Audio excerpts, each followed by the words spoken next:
नमस्कार दोस्तों, आइए जानते हैं उत्तर प्रदेश की 25 फटाफट बड़ी खबरें। अगर आप लोगों ने अभी तक चैनल को सब्सक्राइब नहीं किया तो आपको अपनी फैमिली की कसम अभी कर लीजिए। चलिए शुरू करते हैं बड़ी खबरें। पहली खबर, मुख्यमंत्री योगी आदित्यनाथ ने रविवार को कानपुर के कन्वेंशन सेंटर और चुन्नीगंज मेट्रो स्टेशन का निरीक्षण किया। उन्होंने दोनों स्थानों का 20 मिनट में निरीक्षण पूरा कर लिया। कन्वेंशन सेंटर में मंडलायुक्त ने सीएम को निर्माण और उपयोग के बारे में जानकारी दी। इसके बाद सीएम मेट्रो स्टेशन पहुंचे और अधिकारियों से संचालन की जानकारी ली। निरीक्षण के बाद सीएम सरसैया घाट सभागार में समीक्षा बैठक में शामिल हुए।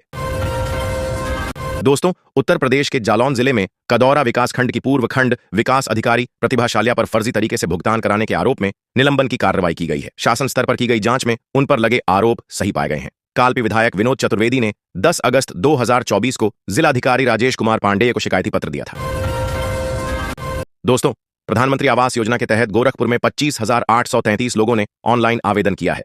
पात्र बेघर परिवारों और कच्चे या जीर्ण शीर्ण घरों में रहने वालों को पक्के घर उपलब्ध कराने के लिए यह योजना चलाई जा रही है। महिलाओं को आवास पर 100% स्वामित्व मिलेगा। 31 मार्च तक सर्वे का काम चलेगा। आवेदक खुद ही अपने मोबाइल या जनसेवा केंद्रों से आवेदन कर सकता है।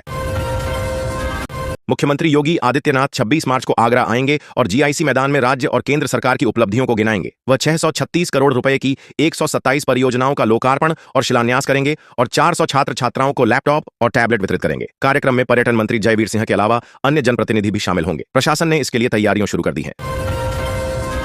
दिल्ली पुलिस की स्पेशल सेल ने शनिवार देर रात छावला इलाके में मुठभेड़ के बाद कुख्यात काला झठेड़ी गिरोह के 2 शार्प शूटरों को गिरफ्तार किया। पकड़े गए आरोपियों की पहचान अमित डागर और उसके सहयोगी अंकित के रूप में हुई है।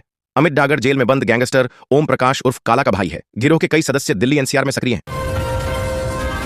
दोस्तों, इन दिनों साइबर ठग एक्टिव हैं। वह विभिन्न तरीकों से लोगों को अपना शिकार बना रहे हैं। कुडू मौजा के रैयतों की भूमि का अधिग्रहण किया जा रहा है। साइबर ठग इसका भी फायदा उठाना चाहते हैं। ठग रैयतों के पास बैंक कर्मी बनकर रैयतों से जमीन का पेपर चेक, मोबाइल नंबर और फोन का ओटीपी मांगा रहे हैं।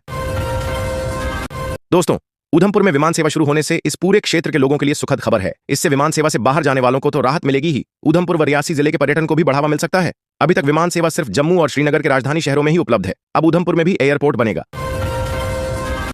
दोस्तों, सरकार की डोर स्टेप डिलीवरी सेवा के साथ अब आप अपने गांव या शहर का भूमि नक्शा मात्र 62 घंटों में प्राप्त कर सकते हैं। इस ऑनलाइन सेवा के माध्यम से आप घर बैठे ही अपने क्षेत्र का राजस्व नक्शा प्राप्त कर सकते हैं। यह कदम डिजिटल इंडिया मिशन के तहत सरकार की पारदर्शिता और नागरिक सुविधाओं को बढ़ाने की दिशा में एक महत्वपूर्ण पहल है। दोस्तों, प्रधानमंत्री आवास योजना ग्रामीण के तहत पलवल जिले में बेघर, कच्चे या जर्जर मकानों में रहने वाले परिवारों के लिए पक्के मकान का सपना साकार करने के लिए सर्वे शुरू हो गया है। पात्र परिवार खुद भी विभाग द्वारा पंजीकृत सर्वेयर या सेल्फ सर्वे कर सकते हैं। योजना के तहत बहिष्करण प्रक्रिया के तहत पक्की छत या पक्की दीवार वाले घरों को फिल्टर किया जाता है।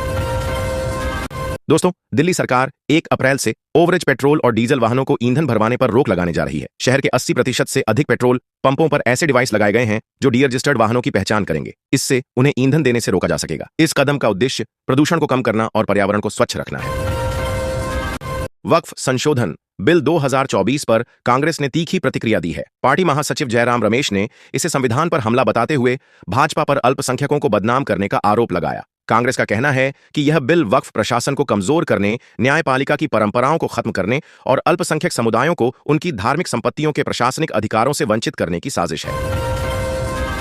महाकुंभ के बाद अगला कुंभ महाराष्ट्र के नासिक में लगेगा। इसको लेकर अभी से फडणवीस सरकार तैयारियों में लग गई है। सीएम देवेंद्र फडणवीस ने रविवार को नासिक त्र्यंबकेश्वर का दौरा कर अधिकारियों एवं मंत्रियों के साथ बैठक की। कुंभ को देखते हुए राज्य सरकार ने मेला प्राधिकरण बनाने की तैयारी कर दी है। नासिक में गोदावरी नदी का पानी स्वच्छ रखने के लिए एसटीपी स्थापित किए जा रहे हैं।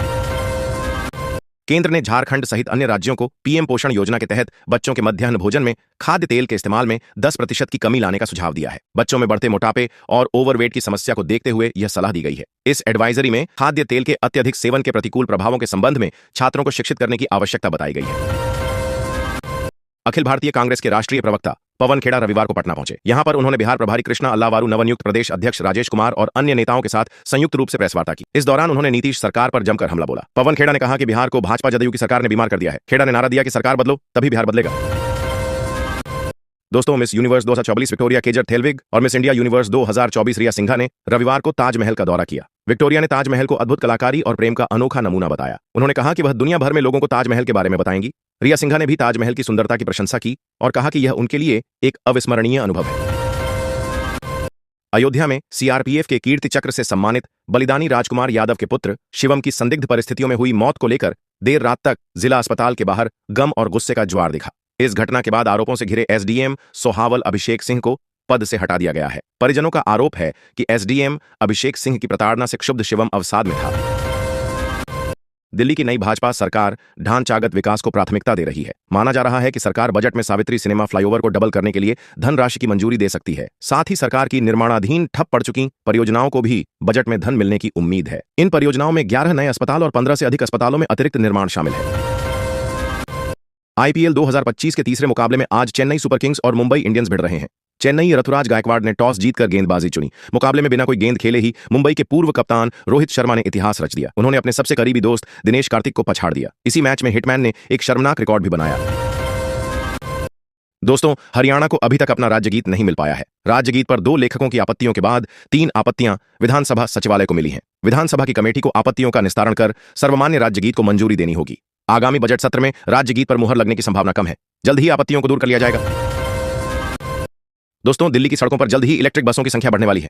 दिल्ली सरकार ने पुरानी सीएनजी बसों को चरणबद्ध तरीके से हटाने का फैसला किया है। अगले कुछ महीनों में 1000 इलेक्ट्रिक बसें सड़कों पर उतारी जाएंगी। इससे प्रदूषण कम करने और लोगों को बेहतर परिवहन सुविधा देने में मदद मिलेगी। वहीं पुरानी बसों का इस्तेमाल रेस्तरां के तौर पर करने की योजना है।